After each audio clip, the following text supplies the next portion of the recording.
Bonjour à tous et à toutes et soyez les bienvenus sur French Retro et Vintage, le podcast dédié aux cultures rétro et vintage. Je suis Angie, votre présentatrice, et je suis ravie de vous retrouver pour un nouveau numéro du podcast. Tout d'abord, j'espère que vous allez bien malgré la période un petit peu compliquée et que vous restez bien chez vous, sauf si vous avez besoin de sortir pour des raisons évidemment de première nécessité ou pour le travail. Et j'espère que ce petit podcast vous changera les idées pendant une vingtaine ou trentaine de minutes.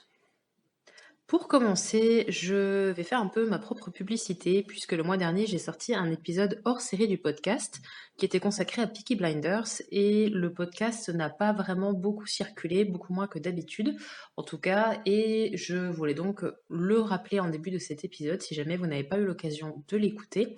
J'ai aussi quelques personnes qui m'ont fait des suggestions sur la façon d'aménager mes futurs hors série si j'en refaisais. Alors j'en prépare un pour d'ici quelques mois qui sera consacré cette fois à Jane Austen et j'ai pris en compte les remarques qui m'avaient été faites. Si jamais vous avez envie d'écouter ce podcast sur Peaky Blinders, il est disponible sur la chaîne et je vous recommande d'aller l'écouter, je mettrai le lien en barre d'information. Sans plus attendre, je vous propose de revenir à la formule habituelle du podcast avec, dans un premier temps, métro, boulot, rétro. Avant la mise en place du confinement qui a été annoncé il y a quelques jours, j'avais prévu initialement de vous proposer une espèce de petit guide pour se lancer dans le shopping rétro, dans le shopping vintage, en vous proposant des astuces que j'avais glanées via ma propre expérience ou grâce à des conseils qui ont été donnés par des amis à moi. Mais finalement, j'ai décidé de changer un petit peu mon programme pour vous proposer quelque chose que vous pouvez faire tout en restant chez vous et qui va de pair avec l'arrivée du printemps, un fameux spring cleaning. Alors spring cleaning ou nettoyage de printemps, vous le savez probablement tout ce que c'est de tout simplement ranger de fond en comble sa maison. Je ne vais pas vous proposer de faire du ménage, mais de nous focaliser ici sur votre armoire et sur faire un petit peu le tri de ses vêtements. C'est quelque chose que j'essaie de faire à chaque saison maintenant, je remplace mes vêtements d'été par mes vêtements d'hiver et vice versa, et c'est aussi un bon moyen de se rendre compte un petit peu de ce qu'on a dans son armoire, de ce qui ne nous va plus, de ce dont on a besoin, de l'évolution de nos goûts, etc.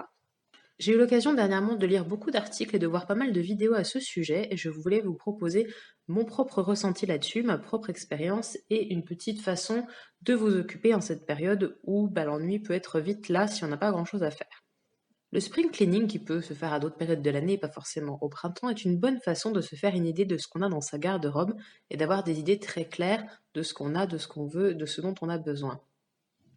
Je pense que vous avez déjà tous entendu parler de la fameuse Marie Kondo, cette japonaise qui a mis en avant l'art du rangement, l'art du tri, grâce à ses livres et également la série qui a été diffusée sur Netflix il y a quelques temps et qui est toujours disponible sur cette plateforme. Personnellement, quand j'ai lu son livre, ça m'a permis de faire beaucoup de ménage dans ma vie, dans mes affaires et notamment dans ma garde-robe. D'ailleurs, si vous regardez un épisode de l'émission qui est disponible sur Netflix, vous verrez qu'une grosse partie est consacrée en général au tri des vêtements. Et évidemment, ça se passe aux États-Unis. On se rend compte que les Américains ont énormément de vêtements, mais je suis sûre que c'est le cas de beaucoup d'entre nous.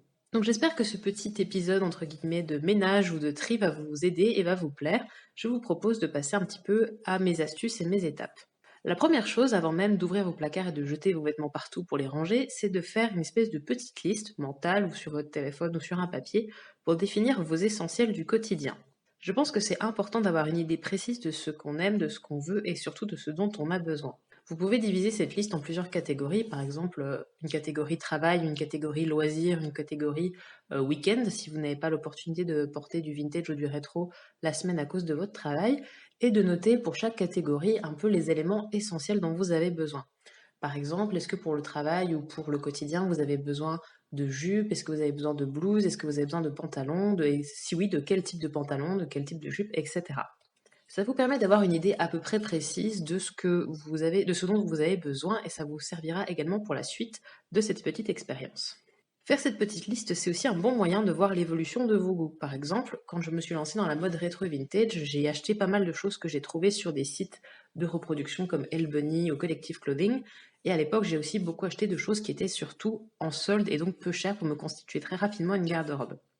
J'ai donc rapidement eu beaucoup de vêtements avec des gros imprimés, des choses un petit peu rockabilly qui au final ne me correspondent pas du tout en termes de style. Et si j'avais à l'époque fait cette liste de choses qui me conviennent, j'aurais pu me faire une idée beaucoup plus précise de mon style et construire ainsi ma garde-robe de façon un petit peu plus intelligente, un peu plus judicieuse. Une fois cette liste faite, il est temps de faire du tri.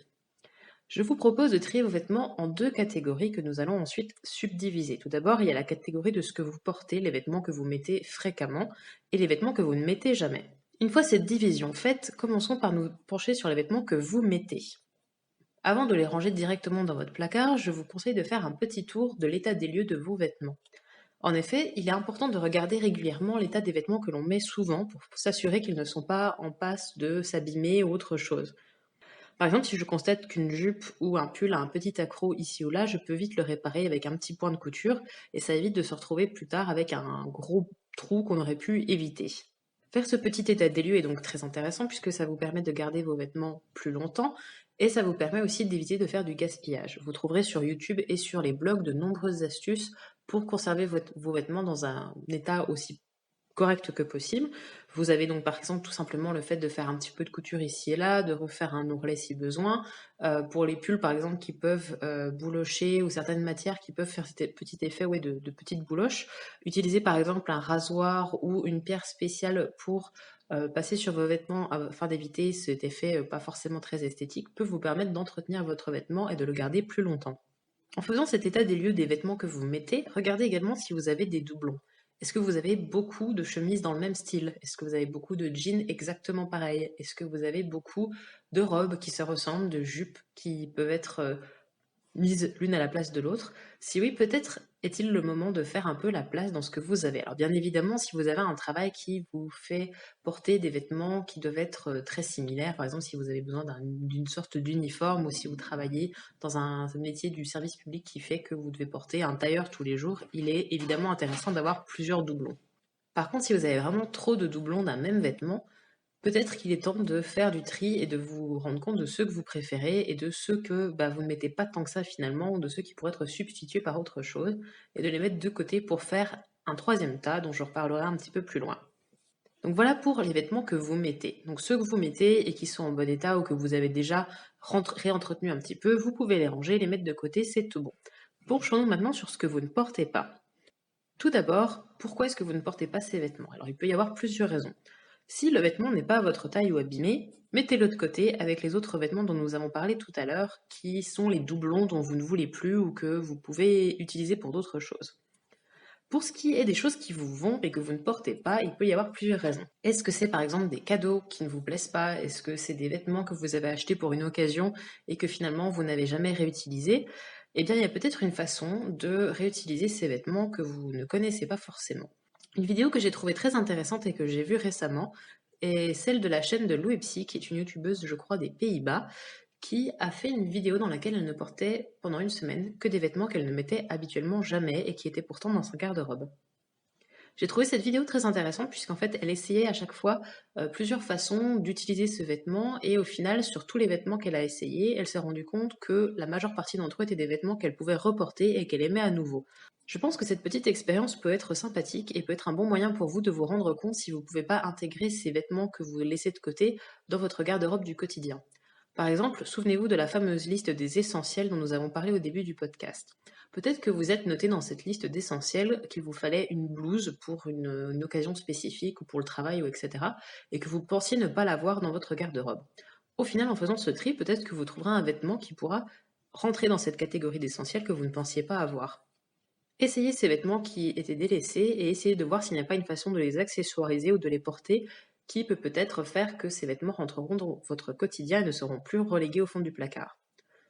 Vous aurez peut-être besoin de faire des ajustements, par exemple peut-être changer une ceinture, changer un bouton, ou si le vêtement est un petit peu trop court ou trop large, trouver un moyen de le porter différemment.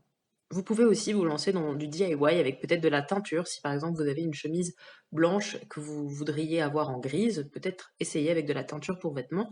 Il y a plein de tutoriels, encore une fois, que vous pouvez trouver pour essayer de customiser vos vêtements et de les faire rentrer dans vos goûts et dans votre garde-robe.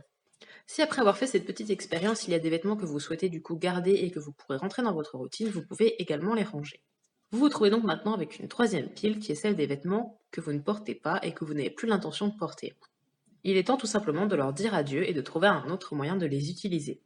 S'ils sont encore en bon état et que vous ne les portez pas tout simplement parce qu'ils ne sont plus du tout à votre taille et qu'il n'y a aucun moyen de les faire revenir à votre taille ou qu'ils ne sont tout simplement plus à votre goût, vous pouvez bien évidemment les donner à quelqu'un de votre famille, à une amie, etc. Vous pouvez également les vendre sur des plateformes comme Vinted ou vous pouvez également trouver quelqu'un qui aime particulièrement faire de la couture et qui pourra réutiliser ces vêtements pour faire d'autres créations, des tote bags ou réutiliser le tissu pour faire du bourrage de coussins, etc. Et si vous ne trouvez personne qui peut réutiliser ces vêtements, vous pouvez bien évidemment les donner à des associations ou à des recycleries qui pourront réutiliser ces chutes de vêtements d'une autre façon. En tout cas, j'espère que cette petite expérience de ménage dans votre garde-robe vous aura plu et vous aura donné des idées. Si jamais vous avez découvert des vêtements ou des façons de porter vos vêtements que vous ne connaissiez pas jusqu'à maintenant, n'hésitez pas à me les partager, ça me fera très plaisir. Et maintenant, je vous propose de passer au second segment du podcast. Il y a quelques mois, je crois à la fin de l'année 2019, je vous avais présenté dans un podcast une petite partie de l'histoire de Arthur Conan Doyle, le créateur de Sherlock Holmes. Dans cet épisode, je vous avais parlé de sa relation très complexe et pour le moins houleuse avec son personnage phare, Sherlock Holmes, et j'avais dit que je pensais peut-être vous proposer de temps en temps d'autres petits éléments de la vie d'Arthur Conan Doyle. Vous avez été nombreux à me dire que vous trouviez cette idée intéressante, et j'ai donc décidé de ramener notre cher Doyle aujourd'hui pour ce nouvel épisode. Un thème que j'avais très brièvement abordé lors de mon épisode précédent où j'avais parlé de Arthur Conan Doyle, c'était son amitié à Harry Houdini, et j'ai l'impression que ce sujet vous a particulièrement plu puisque vous avez été nombreux à me demander d'en parler. Je ne vais pas vous refaire la biographie d'Arthur Conan Doyle puisque je l'avais déjà présentée lors du précédent podcast, mais je vais me pencher quelques instants sur Harry Houdini. Comme vous devez vous en douter, Harry Houdini n'est pas son vrai nom. Il est né Eric Weiss en 1874 en Hongrie dans une famille juive et très nombreuse. Il était l'un des 7 enfants du couple. À l'âge de 4 ans, Harry et sa famille émigrent aux États-Unis où son père officiera un temps en tant que rabbin. Mais la famille connaît la pauvreté et il est assez difficile de nourrir tout le monde. Dès son enfance, Harry est attiré par le monde du spectacle et pour gagner un peu d'argent, il donne des spectacles de trapèze dans la rue. Il commence sa carrière de magicien à l'adolescence. Et son nom s'inspire évidemment du célèbre magicien Jean-Eugène Robert Houdin, qui est français, dont je parlerai peut-être à l'occasion dans un futur épisode. L'art de la magie et du spectacle plus généralement est une affaire de famille. En effet, Harry va quelque temps travailler avec son frère, puis avec son épouse, Wilhelmina Ranner, dite Bess, qu'il épouse en 1894 et qui travaillait elle-même dans le monde du spectacle avant de devenir son assistante.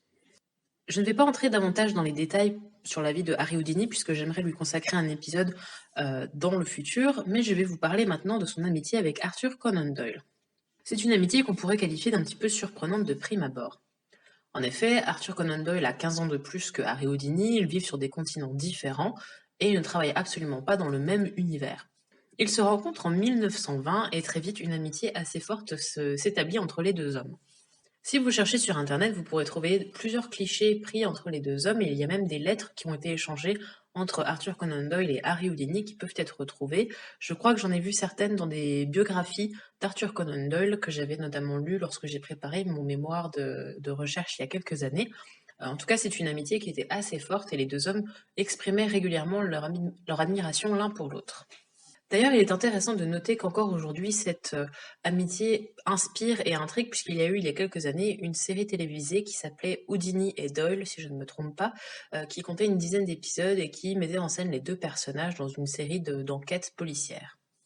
À noter qu'il existe également une série de romans de Viviane Perret qui met en scène Houdini en tant que détective. Alors c'est la série Houdini, magicien détective, dont le premier tome s'appelle Métamorphosis. J'avais eu l'occasion de rencontrer Viviane Perret au Quai du Polar il y a quelques années et de me procurer le premier tome de cette série qui est vraiment très sympathique et que je vous recommande si vous aimez un petit peu les histoires d'enquête. Je l'ai dit, Arthur Conan Doyle et Harry Houdini étaient très amis, mais leur amitié a connu une fin assez brutale. Quelle a été la raison de ce déchirement entre les deux hommes? Eh bien, je pense que ça vous surprendra peut-être, mais il s'agissait du spiritualisme. Alors le spiritualisme, c'est quoi? C'était un courant de pensée très développé pendant la seconde moitié du 19e siècle et qui s'est étendu jusqu'au début des années 20, ou plutôt la fin des années 20 en Europe, mais surtout dans les pays anglo-saxons. Et en fait, c'était l'idée qu'on croyait très fortement à l'existence d'une vie après la mort et qu'il était possible de communiquer avec l'au-delà et avec les esprits. Alors bien évidemment, je laisse cette croyance à la sensibilité de chacun et aux expériences de chacun, je ne me prononcerai pas là-dessus. Mais en tout cas, à cette époque-là, notamment en Angleterre, il était très fréquent pour les gens, en général d'une classe assez élevée, de tenir ce qu'on appelait des séances. Alors les séances, qu'est-ce que c'est? Eh bien, c'était tout simplement des rendez-vous qu'on se donnait dans des salons en général un peu bourgeois, même si bien évidemment les classes les plus populaires étaient aussi très intéressées par les questions de spiritualisme, d'au-delà, de fantômes, etc., ce dont je vous parlerai peut-être une prochaine fois. Et dans ces salons, les gens se rassemblaient autour d'une personne qui était une espèce de personne un petit peu mystique et qui prétendait avoir la capacité de communiquer avec l'au-delà. On apportait des photos, des souvenirs de défunts et on communiquait, on essayait de rentrer en tout cas en communication avec des défunts. Alors comme je l'ai dit, je laisse ces croyances à la sensibilité de chacun, mais le fait est qu'il y avait tout de même un bon paquet de charlatans qui utilisaient des systèmes de fumée, de tables qui bougent, d'assistants cachés pour faire des séances très surprenantes et pour attirer, on va dire, la clientèle, puisque bien évidemment ces séances étaient en général payantes. On pourrait penser de prime abord que Arthur Conan Doyle, qui représente la raison avec son personnage de Sherlock Holmes très terre à terre et très porté sur les faits, et seulement les faits, aurait été un détracteur de tout ce qui touchait au spiritisme, à ses séances, etc. Tandis que Houdini, qui est un personnage un peu plus fantasque, magicien, etc., en aurait été un grand amateur. Eh bien, en fait, non, c'était l'inverse. Arthur Conan Doyle était un fervent défendeur des théories spiritualistes.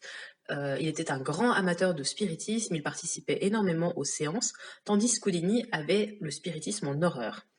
Une petite anecdote en ce qui concerne Arthur Conan Doyle, je ne sais pas si vous avez déjà entendu parler des Fées de Cottingley. Il s'agit d'une série de photos qui ont été prises en 1917, que vous avez déjà probablement vues. C'est des photos qui mettaient en scène des petites filles avec des espèces de fées qui volaient devant elles, et ces photos avaient été utilisées comme preuve qu'il existait une espèce d'autre monde, peut-être un au-delà, etc., qu'on avait la possibilité de communiquer avec des créatures invisibles habituellement. La photo, d'ailleurs, a très souvent servi pour des choses de ce genre. Et en fait, Arthur Conan Doyle a écrit des articles et a avec beaucoup de ferveur défendu cette théorie selon laquelle les faits de Cottingley étaient réels, alors que bien évidemment, plusieurs décennies plus tard, cette théorie a été évidemment prouvée comme étant fausse. Mais c'était une petite anecdote que je tenais quand même à mentionner. Alors du coup, forcément, on peut être amis sans avoir les mêmes points de vue sur certaines choses, mais il est vrai qu'il y a eu deux événements qui ont vraiment scellé la fin de l'amitié entre Arthur Conan Doyle et Houdini. Comme je l'ai dit, Arthur Conan Doyle participait avec son épouse très fréquemment à des séances, c'était une activité qu'ils aimaient beaucoup. Et au départ, Harry Houdini était assez intrigué par cette possibilité de pouvoir communiquer dans l'au-delà. Il est dit d'ailleurs qu'il avait très peur d'être séparé de sa femme et ils s'étaient mis d'accord sur une espèce de code si jamais ils pouvaient communiquer l'un avec l'autre depuis l'au-delà. Donc c'était vraiment une question qui le préoccupait quand même et qui l'intéressait. Et il avait accepté de participer à une séance avec Arthur Conan Doyle et son épouse. C'est là qu'aurait eu une première difficulté entre les deux amis, puisqu'en fait la femme de Arthur Conan Doyle, pardon, aurait été possédée un instant, ou aurait été capable en tout cas de parler un instant avec le fantôme ou l'esprit de la mère d'Houdini qui était décédée, et elle lui aurait transmis un message qui a laissé Houdini plus que sceptique. En effet, ce message était exprimé dans un anglais extrêmement correct, extrêmement soigné, et contenait de nombreuses allusions religieuses qui n'auraient rien eu à voir avec le personnage de la mère d'Houdini, puisqu'en fait, non seulement elle était juive, tandis que les allusions étaient catholiques, et en plus de ça, elle ne parlait pas très très bien anglais, elle parlait pas du tout anglais à ses enfants non plus. Du coup, Houdini était plus que sceptique quant au fait que la femme d'Arthur Conan Doyle ait pu vraiment lui communiquer un message venant de sa mère. Alors ça a été bien évidemment un premier coup dur dans la relation entre Harry et Arthur, mais c'est surtout dans les années 1920 que la rupture va être consommée. En effet, Houdini va se lancer ouvertement dans une croisade contre le spiritisme, contre les mystiques, contre les voyants, etc., en écrivant une série de livres et d'articles dans lesquels il va, comme disent les Anglais, débunker les pratiques de ceux qu'il considère comme être des charlatans. En effet, Houdini défendait vraiment le côté spectacle de la magie et trouvait que les personnes qui pratiquaient des séances décrédibilisaient la magie et en plus de ça tiraient parti de la tristesse, du deuil de certaines personnes.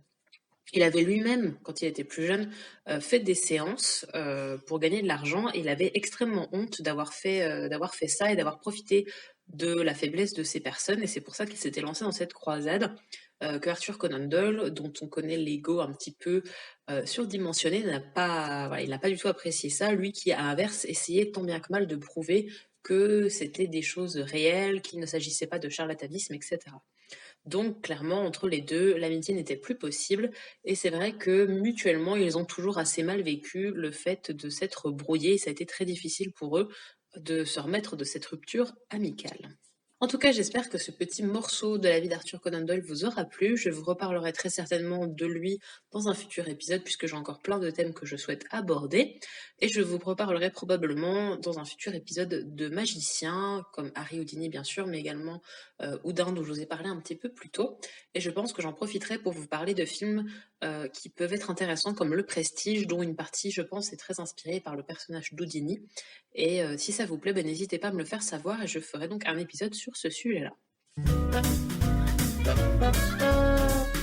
Vous le savez, habituellement, pour terminer le podcast, je vous parle d'un invité ou d'une invitée, mais ce mois-ci, j'ai changé un petit peu ma formule habituelle et j'ai eu envie de vous parler de plusieurs personnes. Vous le savez, nous sommes en situation un petit peu compliquée en ce moment. Il y a des gens qui souffrent en particulier de cette situation. Ce sont toutes les personnes qui travaillent en freelance dans le monde du spectacle ou dans d'autres domaines. Et je pensais particulièrement aux illustrateurs qui connaissent aussi un petit peu les difficultés de ce qu'il se passe en ce moment. Et j'ai eu envie de vous présenter 3 personnes qui sont des illustratrices qui travaillent un petit peu dans le domaine du vintage, du rétro, et dont j'avais envie de mettre en avant le travail. Ces 3 illustratrices ne savent pas que je parle d'elles, elles ne m'ont pas demandé de parler d'elles, elles ne m'ont pas payé pour parler d'elles, mais je tenais à le faire parce que c'est pour moi un moyen de mettre en avant un peu leur travail et de les soutenir. Si vous voulez un petit peu jeter un œil à leur page Instagram, à leur site internet, etc., je mettrai tout en barre d'informations. Et si jamais vous avez envie de commander un dessin, vous pourrez bien évidemment le faire en les contactant. Alors la première, je pense que vous la connaissez probablement déjà puisqu'elle est assez populaire sur Instagram et j'ai déjà partagé sur son travail sur ma page personnelle puisque je lui avais fait une commande il y a quelques temps. Il s'agit de Marla Vonduta, donc c'est une illustratrice italienne si je ne me trompe pas, qui fait beaucoup de commissions et en fait elle fait beaucoup d'illustrations à thème. Elle a par exemple fait beaucoup d'illustrations autour de Harry Potter à travers les décennies, donc elle avait fait des séries Harry Potter dans les années 20, Harry Potter dans les années 30, etc. Elle propose aussi des cartes qui sont des cartes comme des cartes géographiques qui peuvent être aménagées en fonction de vos goûts. Elle propose aussi souvent des illustrations autour de la coiffure qui peuvent être inspirées par des séries, par des films, etc. Elle fait des petits challenges de ce style-là. Et donc, comme je l'ai dit, c'est une illustratrice que j'avais contactée il y a quelques temps, il y a plus d'1 an maintenant, pour lui commander un dessin. Et elle est vraiment très très sympa. Elle fait vraiment les choses en fonction de vos goûts, de vos demandes. Et en plus, voilà, elle a vraiment un style qui est très particulier, qui est unique. Et c'est vraiment quelqu'un dont je recommande le travail et que je vous encourage à soutenir, même si c'est avec un petit like, un petit follow, etc. Je pense que c'est toujours mieux que rien. Et j'aime énormément son travail. Alors une seconde illustratrice dont je voulais vous parler, c'est Lucy Lou Doodles. Alors je pense que vous la connaissez aussi puisque elle aussi est assez connue sur Instagram. Elle se démarque de Marla parce qu'elles ont vraiment des styles très différents. J'ai fait exprès de prendre 3 personnes avec des styles très très différents. Elle aussi donc fait des illustrations qui sont un petit peu inspirées par le rétro, le vintage, mais avec un twist assez moderne. Elle a un style vraiment très à elle, avec une utilisation de beaucoup de couleurs pastel, notamment, et de très très graphiques. Si vous allez voir son compte Instagram, vous vous rendrez compte qu'elle a vraiment un style très particulier, que j'aime beaucoup, et qui est vraiment très sympa, par exemple, pour faire des décos d'intérieur, pour avoir des affiches ou des posters un petit peu différents. J'ai pas encore eu l'occasion de lui commander quelque chose, mais j'espère le faire prochainement. Et en tout cas, voilà, j'aime beaucoup son travail et je voulais vous en parler. Enfin, le troisième compte dont je voulais vous parler, c'est celui de Pin Me Up Doodles. Il s'agit d'une personne que je connais, puisqu'en fait, elle a également un compte Instagram à son nom, donc c'est Camilla Conny, qui est une Instagrammeuse très fan de tout ce qui est pin-up, etc. Elle a un style un petit peu dans ce genre-là. Et du coup, elle a créé il y a quelques temps son Instagram pour partager ses illustrations qui sont dans un style très cartoon, très pin-up, Elle fait beaucoup des illustrations inspirées d'actrices ou de personnages des années 40, 50, etc. Et elle fait aussi, bien sûr, des commissions qui s'inspirent de personnes d'aujourd'hui, de ses amis, etc. Elle a un style qui est vraiment très très particulier, très chouette, très coloré. Elle fait beaucoup d'illustrations aussi avec des petites légendes un peu rigolotes, etc. Et elle a récemment ouvert un Etsy pour que ses commissions puissent être commandées via son Etsy, mais elle y met aussi ses illustrations pour être achetées, pour imprimer, etc. Elle fait vraiment un travail très très sympathique et je voulais vous en parler aussi puisqu'elle s'est lancée assez récemment dans cette aventure et j'ai envie de participer à ça en la soutenant à ma manière. Et voilà, c'est tout pour aujourd'hui. J'espère que ce podcast vous a plu. N'hésitez pas à me le faire savoir en commentaire ou en m'envoyant un mail à retrovintagefrench@gmail.com. Je mettrai le lien en barre d'infos comme toujours. Vous pouvez également me retrouver sur Instagram à peculiarshelby. On se retrouve le mois prochain pour un nouveau numéro. En attendant, comme toujours, prenez soin de vous.